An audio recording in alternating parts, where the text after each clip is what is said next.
I was standing in that courtroom fighting for my daughter Lily when my ex-husband's lawyer dropped a bomb that changed everything. Your Honor, my client has evidence that Ms. Harper isn't even the biological mother of this child. I actually laughed out loud. Then he handed the judge a DNA test. The sound that came out of me wasn't dignified.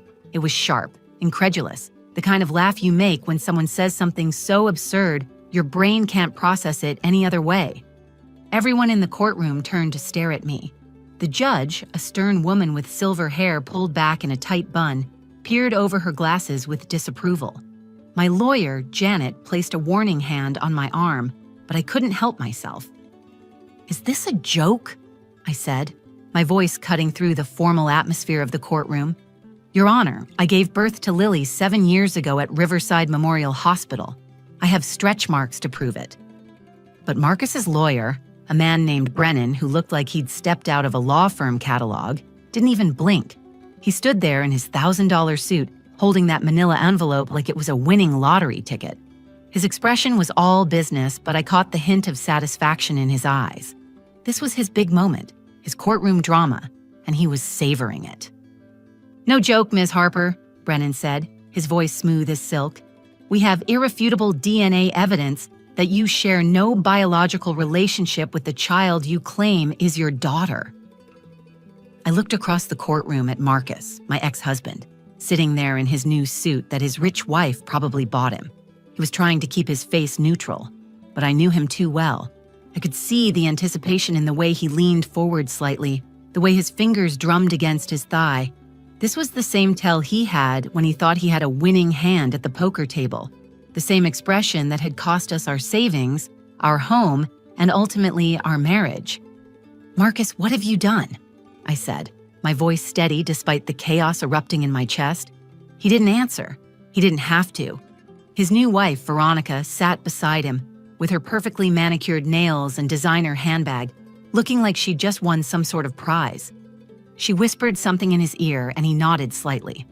Judge Coleman took the envelope from Brennan, her movements deliberate and careful. The courtroom was so quiet I could hear the paper rustling as she opened it. My heart hammered against my ribs as I watched her eyes scan the document. Her expression, previously neutral, shifted into something more serious. "Ms. Harper," Judge Coleman said, looking directly at me, "these results appear to be from a certified laboratory. They indicate that you are not the biological mother of Lily Harper. Do you want to explain this?" The room tilted. My legs felt weak, and I gripped the edge of the defendant's table to steady myself. This wasn't possible. I remembered everything about Lily's birth, the 17 hours of labor, the way she looked when they first placed her on my chest, all wrinkled and perfect in mine, the way she gripped my finger with her tiny hand. How could science say she wasn't mine when every cell in my body knew she was? "There must be a mistake," I said, but my voice sounded hollow even to my own ears. "This is impossible." Janet, my lawyer, was frantically flipping through her papers, looking for something, anything to counter this ambush. We'd prepared for everything. Marcus's gambling addiction, his missed child support payments, the 3 times he'd failed to show up for his scheduled visitations. We'd even prepared for him to lie about my parenting. But this? How do you prepare for someone to claim your child isn't yours? I turned to look at the gallery, desperate for something to anchor me to reality. That's when I saw my mother, Dorothy, sitting in the back row. She always came to support me, my rock through the divorce and everything after. But something was wrong. Her face had gone pale and her hands were clasped so tightly in her lap that her knuckles were white. She wasn't looking at me. She was staring at the floor like she wanted it to open up and swallow her whole. "Mom?" I said, the word barely a whisper. And then, in a voice that seemed to come from somewhere deep and broken inside her, my mother stood up and spoke the words that would shatter everything I thought I knew about my life. "Because I switched her baby at birth," she said, each word dropping like a stone into still water, "to protect her." The courtroom exploded into chaos, but all I could do was stare at my mother, this woman who had held me through every crisis, who had taught me right from wrong, who had been there in the delivery room when Lily was born. The ground beneath my feet wasn't just shifting.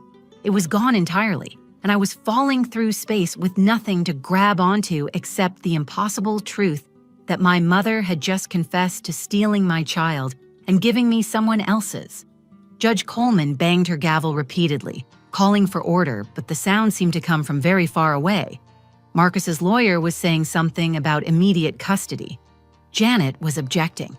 People were talking all at once, their voices blending into a meaningless roar. But all I could see was my mother, standing there with tears streaming down her face, finally ready to tell a truth that had been eating her alive for 7 years.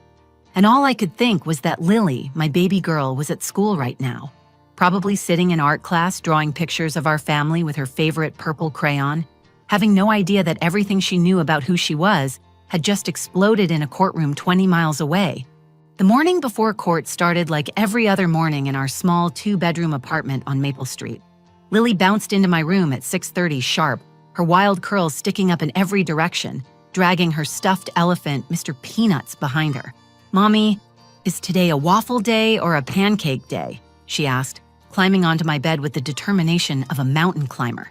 "Definitely a waffle day," I said, pulling her into a hug. "We need extra syrup power for today." She giggled, that perfect sound that made every hard day worth it. We developed our breakfast ranking system after the divorce. Pancake days were regular days. Waffle days were when we needed extra strength. French toast days were for celebrations. It was our little way of making sense of a world that had shifted when Daddy moved out. I'd been a pediatric nurse at Children's Regional for 8 years, but I'd taken the day off for the custody hearing. My supervisor, Nancy, had been nothing but supportive through the whole ordeal. "You fight for that, baby," she'd told me. "We'll hold down the fort here." As I made breakfast, I watched Lily set the table, carefully placing each fork and napkin just so. She'd always been particular about things being in their right place.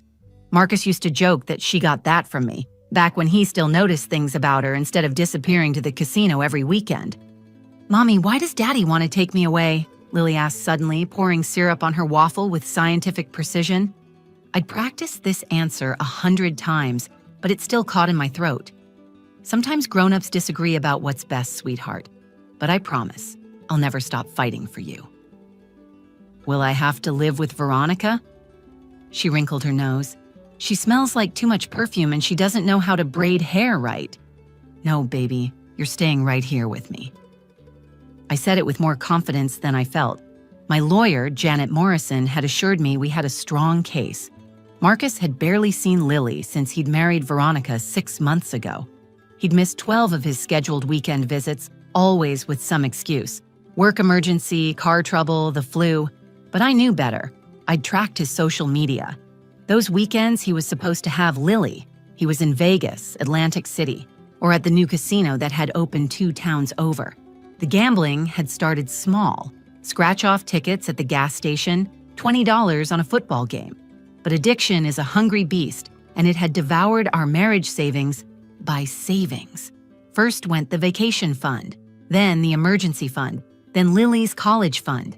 The night I found him on our laptop at 3 a.m., trying to take out a second mortgage on our house to cover his debts, I knew it was over. My mother had been my lifeline through it all. Dorothy Harper was 71 years old and had the energy of someone half her age. She'd retired from her position as principal of Jefferson Elementary and moved from her house in Portland to a senior living community just 10 minutes from us. "I'm not getting any younger," she'd said when she announced the move. "I want to be close to my girls." She came over 3 nights a week, teaching Lily to knit, helping with homework, making her famous pot roast that could cure any bad day. There was something different about her since the divorce proceedings started, though. A nervousness that wasn't like her. She'd always been the strongest woman I knew, the kind of person who could stare down a school board and win, who'd raised me alone after Dad died when I was 10. "You're a good mother, Rachel," she'd told me the night before court, holding my hands across my kitchen table. "Better than I ever was." "Mom, you were amazing. Are amazing." She'd looked at me strangely then, like she wanted to say something else, but Lily had run in asking for help finding her library book, and the moment passed. That last normal morning, I French braided Lily's hair the way she liked it, with the little butterfly clips at the ends. I packed her lunch with a note like I always did. Today's said, "You are braver than you believe and loved more than you know." "Grandma's picking me up after school, right?" Lily asked as I walked her to the bus stop. "That's right, and we'll all have pizza tonight to celebrate when this is over." "With extra cheese? With extra everything?" I watched the bus pull away, Lily waving from her window seat, and I felt that familiar mix of pride and protectiveness that had defined every day since she was born. Marcus could bring all the lawyers he wanted. He could make all the accusations in the world, but he couldn't change the fundamental truth that I was Lily's mother in every way that mattered. Or so I thought, standing there on that ordinary morning, having no idea that in just a few hours, my understanding of truth itself would be shattered. Looking back, I wonder if there were signs I missed. The way my mother sometimes looked at Lily with such sadness. The careful way she changed the subject whenever I talked about Lily's birth. The box of my childhood medical records she'd claimed were lost in a move, but always seemed nervous when I mentioned looking for them. But that morning, all I knew was that I had a daughter to fight for and a life to protect. I drove to the courthouse with Janet's words echoing in my head. "Just tell the truth, Rachel. The truth always wins." She had no idea how wrong she was about to be. The courthouse smelled like old wood and floor polish, the same way it had during my divorce proceedings 2 years earlier. Janet met me in the lobby, her briefcase in one hand and a reassuring smile on her face. "Ready to end this?" she asked, adjusting her navy suit jacket. "More than ready," I said, though my stomach churned with anxiety. We walked into courtroom 3B at exactly 9:45 a.m. Marcus was already there with his lawyer, both of them huddled in conversation at their table. Marcus looked different. New haircut, expensive suit, gold watch I'd never seen before. Veronica's money had transformed him into someone who could play the part of responsible father, at least on the surface. Veronica sat in the first row behind them, typing on her phone with perfectly manicured nails. She glanced up when we entered, her lips curving into what might have been a smile but looked more like a smirk. I recognized her Hermes bag and wondered how Marcus had managed to convince someone with money to marry him. Then again, he'd always been charming when he wanted something. Judge Coleman entered precisely at 10 a.m. She was the same judge who'd handled our divorce, a no-nonsense woman in her 60s who had a reputation for seeing through lies and caring deeply about children's welfare. I'd felt relieved when we'd learned she'd be presiding over the custody case. "Good morning," Judge Coleman said, settling into her chair. "We're here in the matter of Harper versus Harper regarding custody of minor child Lily Harper, age 7. I've reviewed all submitted documents. Mr. Brennan, you may begin." Marcus's lawyer stood, buttoning his suit jacket with practiced ease. Thomas Brennan looked like he'd been born in a courtroom, all sharp angles and calculated movements. Marcus had somehow afforded one of the city's most aggressive family lawyers. "Your Honor, we intend to show that Ms. Rachel Harper has systematically alienated my client from his daughter and that custody should be modified to grant primary residence to Mr. Marcus Harper." Janet shot to her feet. "Objection. Mr. Harper has missed 70% of his scheduled visitations in the past 6 months." "Your Honor," Brennan continued smoothly, "those absences were due to Ms. Harper's deliberate scheduling conflicts and her poisoning the child against her father." "That's a lie," I whispered to Janet. She patted my hand, reminding me to stay quiet. "Furthermore," Brennan said, pulling out a folder, "we have concerns about Ms. Harper's fitness as a parent. She has exposed the child to inappropriate situations and has been documented making false statements about my client." He presented photos from Marcus's social media that I'd screenshot, showing him at various casinos. "Ms. Harper has been stalking my client online, demonstrating obsessive behavior. She's told their daughter that her father has a sickness, attempting to damage their relationship." "Because he does have a sickness," I muttered. Janet squeezed my arm in warning. The back and forth continued for 20 minutes. Every point Janet made, Brennan countered with twisted half-truths. Yes, I told Lily that Daddy had a problem that made him forget his promises sometimes. What else could I say to a 7-year-old who sat by the window waiting for a father who never showed up? Then Brennan's entire demeanor changed. He straightened his tie and looked directly at the judge with the confidence of a man about to play his ace. Your Honor, while all of these issues are concerning, they pale in comparison to what we discovered during our investigation. He paused for effect. We have evidence that Ms. Harper has been perpetrating a fundamental fraud upon this court and my client. Janet frowned, flipping through her papers. We'd exchanged all required documents during discovery. There shouldn't have been any surprises. What kind of evidence? Judge Coleman asked, her tone sharp. Ms. Harper has claimed to be Lily Harper's biological mother. She is not. The words hung in the air like a toxic cloud. I felt my mouth open, but no sound came out. Janet recovered first. That's preposterous, she said. Ms. Harper gave birth to Lily on March 15, 2018 at Riverside Memorial Hospital. We have the birth certificate. Birth certificates can be falsified, Brennan said, producing a manila envelope. DNA tests cannot. My mind raced, trying to make sense of what was happening. This had to be a bluff, some kind of courtroom theatrics. But Brennan's expression was deadly serious as he approached the bench. 3 weeks ago, during my client's visitation, he took his daughter for ice cream. Some of that ice cream remained on a napkin, which was preserved and tested by a certified laboratory. Additionally, we obtained a hair sample from Ms. Harper's own trash, which is perfectly legal as abandoned property, has no expectation of privacy. You went through my trash? I stood up, ignoring Janet's attempts to pull me back down. The results are conclusive, Brennan continued, handing the envelope to the judge. Rachel Harper shares no biological relationship with the child known as Lily Harper. The probability of maternity is 0%. Judge Coleman studied the document, her expression growing more serious with each passing second. The courtroom was completely silent except for the sound of paper rustling and my own heartbeat pounding in my ears. Ms. Morrison, the judge said to Janet, were you aware of this situation? No, Your Honor, this is the first we're hearing of any DNA test. We question its authenticity and chain of custody. The test was performed by Genelab Diagnostics, a court-approved facility, Brennan said. We have full documentation of the chain of custody. Judge Coleman looked at me over her glasses.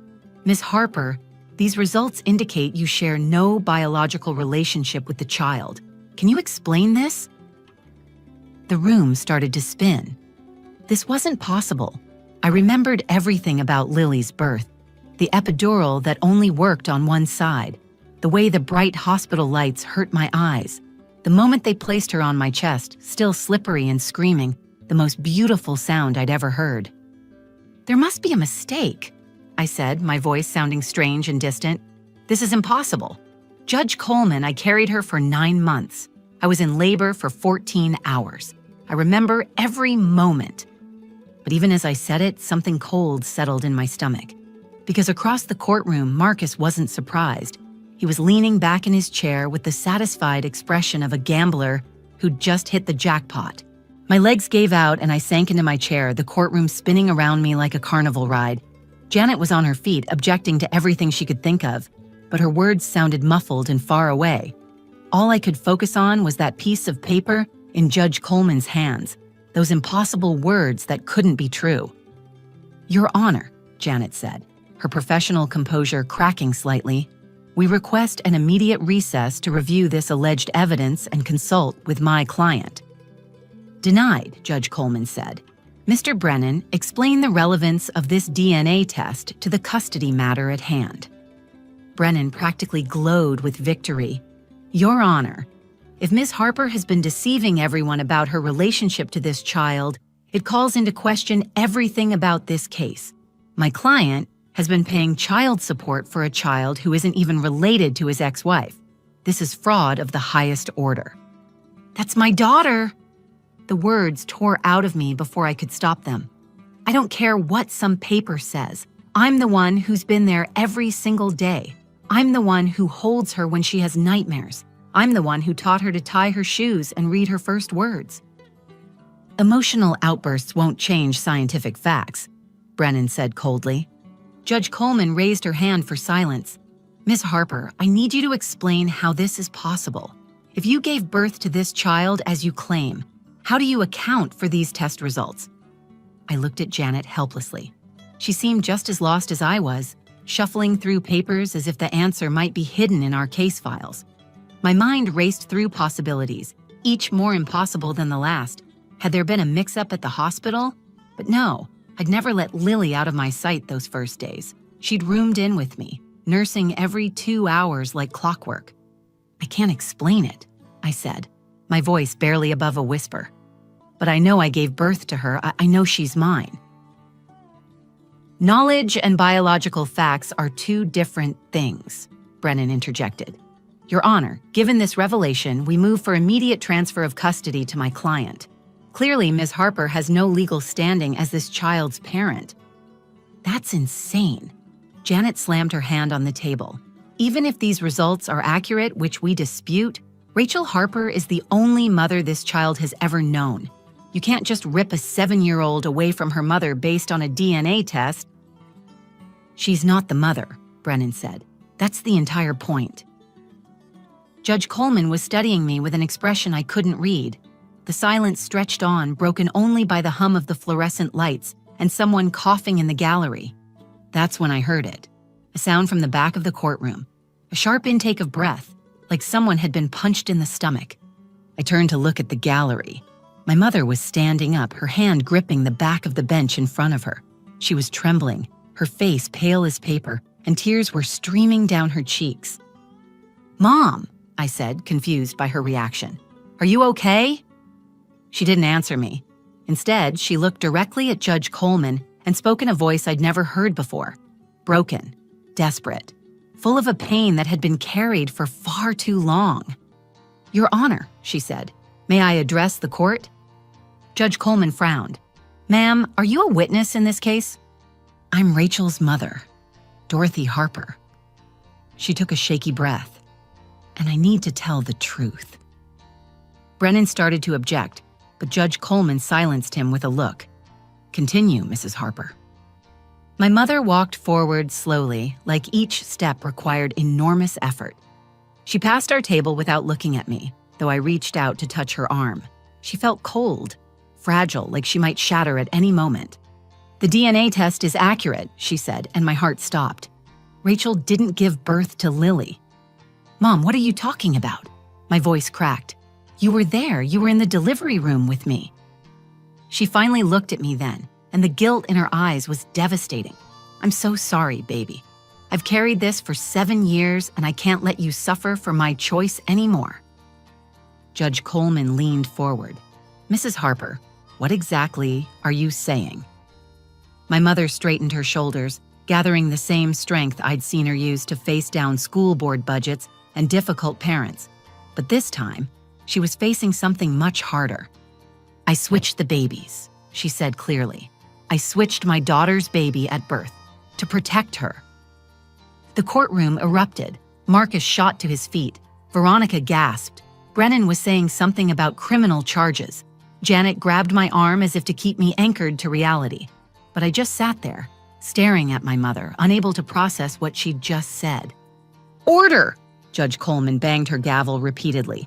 "I will have order in this courtroom." When the noise finally died down, she fixed my mother with a stern look. "Mrs. Harper, do you understand what you're admitting to? This is a serious criminal confession." "I understand," my mother said quietly. "But my daughter doesn't deserve to lose her child because of what I did. Let me explain, please." Judge Coleman nodded slowly. "Given the extraordinary nature of this revelation, I'll allow it. But Mrs. Harper, I strongly advise you to consult with an attorney before you say anything further." "I don't need an attorney," my mother said. "I need to finally tell the truth." She turned to look at me, and in her eyes I saw not the strong, capable woman who'd raised me, but someone who'd been drowning in a secret for 7 long years. "Rachel, when you were 7 years old, Lily's age, you almost died." The words hit me like physical blows. I remembered being sick as a child, spending time in the hospital, but the details had always been fuzzy. Mom had always changed the subject when I asked about it. You had a rare genetic condition, she continued. The doctors said if you ever had children, there was a 70% chance they'd inherit it. They said any child of yours would likely suffer tremendously and might not survive past their first year. But I got better, I said weakly. I was fine. You did get better, but the genetic marker remained. When you got pregnant, I was terrified. I watched you plan for that baby, saw how happy you were, and I couldn't bear to tell you the truth. I kept hoping the doctors were wrong. My mind was reeling, trying to piece together fragments of memory. The pregnancy had been normal. No one had mentioned any genetic issues. Had she hidden test results? Lied to my doctors? When you went into labor, my mother continued, I was there. And in the same ward, there was another woman, Nina. She was young, alone, no family. She was in the room next to yours. Shut up, Marcus, I said, whirling to face him. Just shut up for once in your life. He had the decency to look uncomfortable. Rachel, I didn't know it would be this. I just thought maybe you'd had an affair or something. Veronica's cousin mentioned your mom acting weird at the hospital years ago, and we thought a DNA test might show something. I never imagined this. You were fishing for dirt to hurt me, and you found a tragedy instead, I said.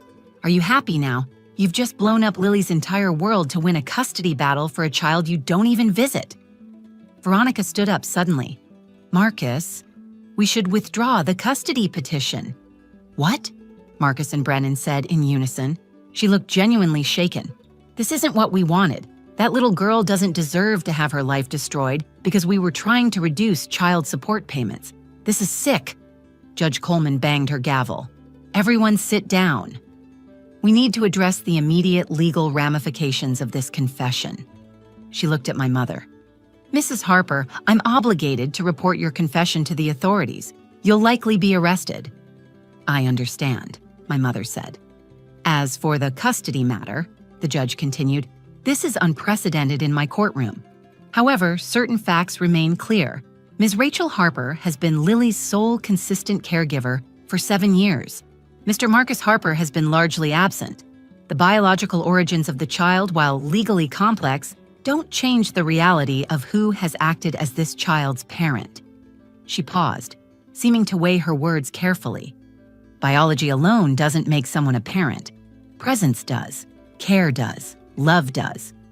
While this revelation will require extensive legal review, I'm not prepared to traumatize a 7-year-old child by removing her from the only mother she's ever known based on a deception she had no part in.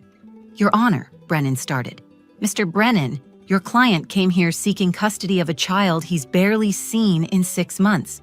The fact that neither he nor Miss Harper shares biological ties to the child doesn't change his abandonment.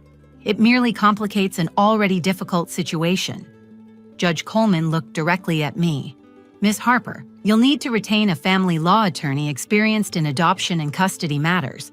There will be investigations, possibly criminal charges against your mother, and certainly a review of Lily's legal status.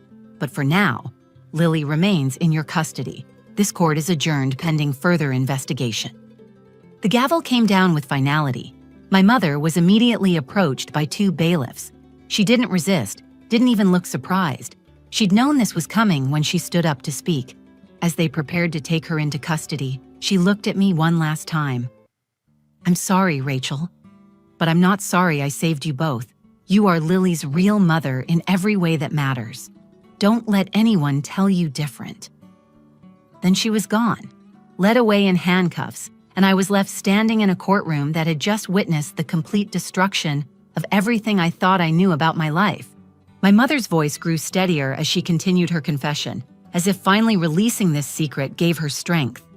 The courtroom remained silent, everyone hanging on her every word. Nina went into labor 2 hours after you did, she said. I could hear her through the walls, crying out with no one to hold her hand. The nurses were overwhelmed that night. There had been a multi-car accident and the emergency section was chaos. I kept going between your room and hers, bringing her ice chips, telling her she was doing great. I remembered none of this. The pain medication and exhaustion had made everything blurry. All I remembered was pushing, Marcus complaining about missing a game, and then Lily's first cry.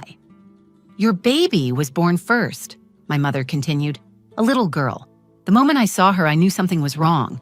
She had the same symptoms you'd had as a baby. The mottled skin, the labored breathing. The nurses whisked her away to the NICU before you could even hold her properly. No, I whispered. I held Lily. I remember holding her.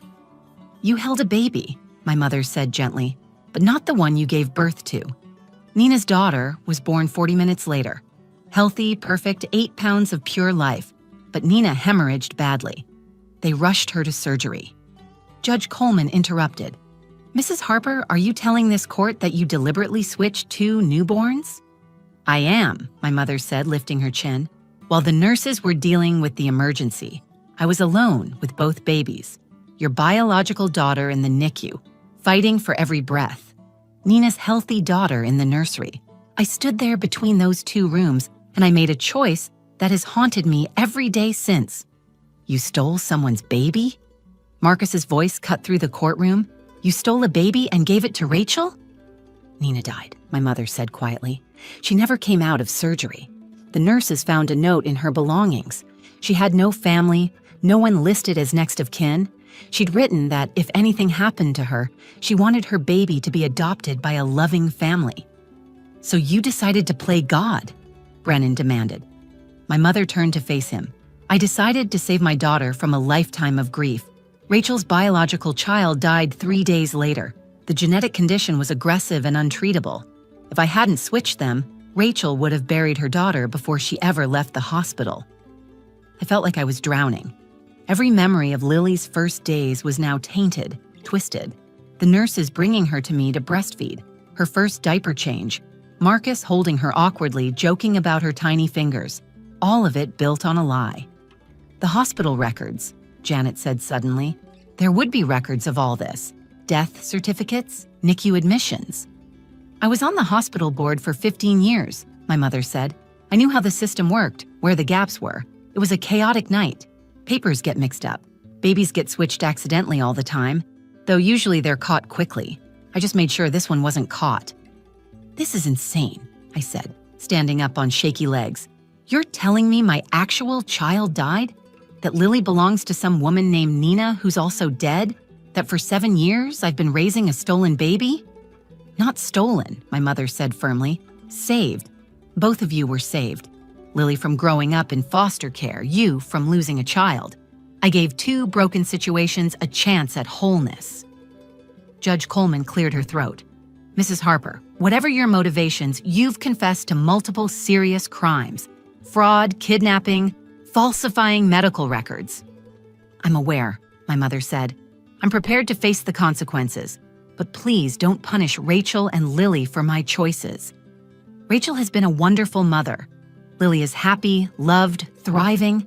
Biology doesn't erase 7 years of genuine love and care. Marcus's lawyer saw his opening. Your Honor, this changes everything. My client has been defrauded on multiple levels. He's been paying child support for a child that isn't biologically his or his ex-wife's. This entire custody case is built on a fundamental lie. 3 months later, I sat with Lily in our favorite spot at Riverside Park, watching her feed breadcrumbs to the ducks. The same curls that had been wild that morning in court were now neatly braided, adorned with the butterfly clips she loved. She looked so normal, so untouched by the chaos that had exploded around her, but I knew better. Children understand more than we give them credit for. Mom, is Grandma coming to my birthday party? She asked, tossing another piece of bread into the pond. My throat tightened. Grandma can't come this year, sweetheart. Remember what we talked about? She made a big mistake and has to face consequences. Because she switched babies when I was born? We'd told her the truth, slowly, carefully, with the help of Dr. Martinez, a child psychologist who specialized in adoption and family trauma. Lily had taken it better than any of us expected, mainly concerned about whether this meant she had to change her name or move away. That's right, I said, pulling her close, but it doesn't change anything about us. I'm still your mom and you're still my daughter.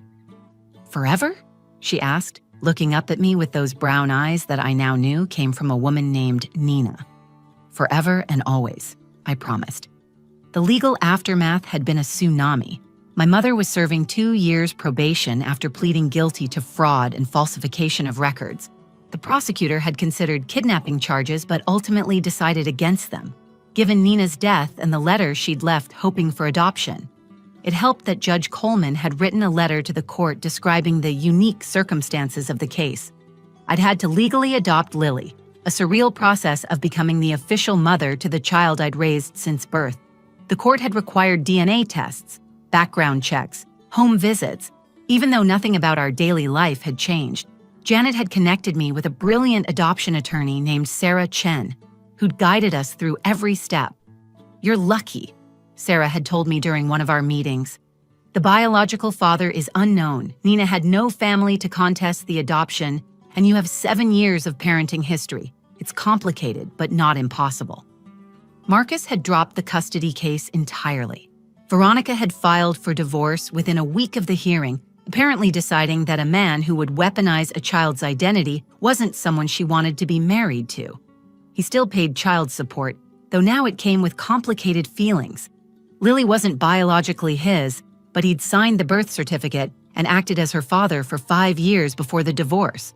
The law still considered him financially responsible. He'd asked to see her once since the revelation. I'd agreed, supervised by Dr. Martinez. Lily had been polite but distant, more interested in the playground than in reconnecting with the father who'd vanished from her life. He hadn't asked again. The hardest part was reconciling my feelings about my mother. The woman who'd taught me right from wrong had lied to me for 7 years.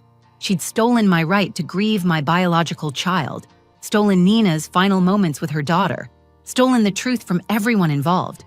But she'd also given me Lily, given Lily a family. The grief and gratitude were so tangled together, I couldn't separate them. I'd visited her once at her apartment, now wearing an ankle monitor as part of her probation. "I need to know about my biological daughter," I'd said. "I need to know everything." She'd pulled out a small box she'd hidden for 7 years. Inside was a single photograph of a tiny baby in the NICU, hooked to machines fighting for life, a death certificate with the name Baby Girl Harper, a small knitted hat, the only thing my biological child had ever worn. "I called her Hope in my mind," my mother had said quietly. "She lived for 3 days. The nurses said she wasn't in pain at the end. She just slipped away." I'd cried then, grieving for a child I'd never known I'd lost. But when I got home that night, Lily had run to greet me, full of stories about school and friends and the science project she was excited about. Living, breathing, real, mine in every way that mattered. "Mom, look!" Lily called out, pointing to a family of ducks swimming together. "The babies are following their mama." "They always do," I said, smiling despite everything. A year ago, I thought I knew what family meant. DNA, blood, biological connections that couldn't be broken. But now I understood that family was more complex than that.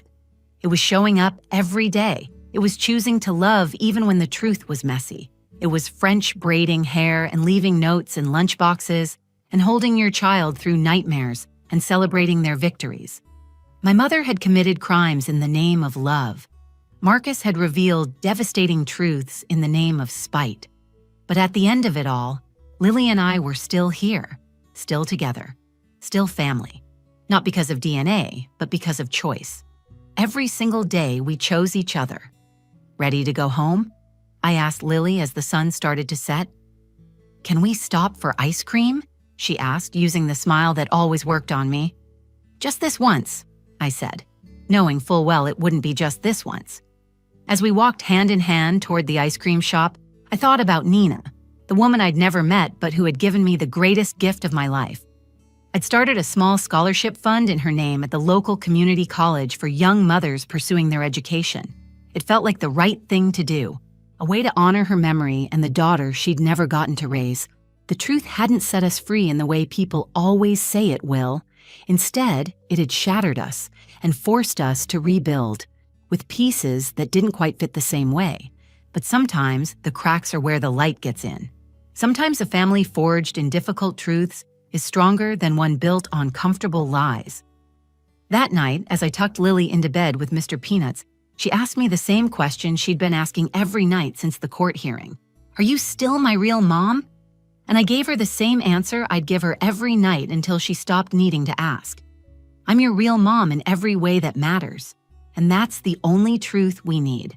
If this story touched your heart or made you think about the complex nature of family and love, please take a moment to like this video and share it with someone who might need to hear it.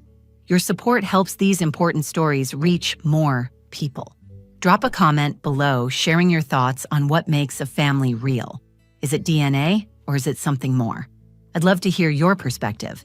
And if you want more emotional, thought-provoking stories like this one, make sure to subscribe to our channel and hit that notification bell so you never miss a new upload. Thank you for being part of our storytelling community. Until next time, remember that love isn't about perfect beginnings. It's about choosing to stay.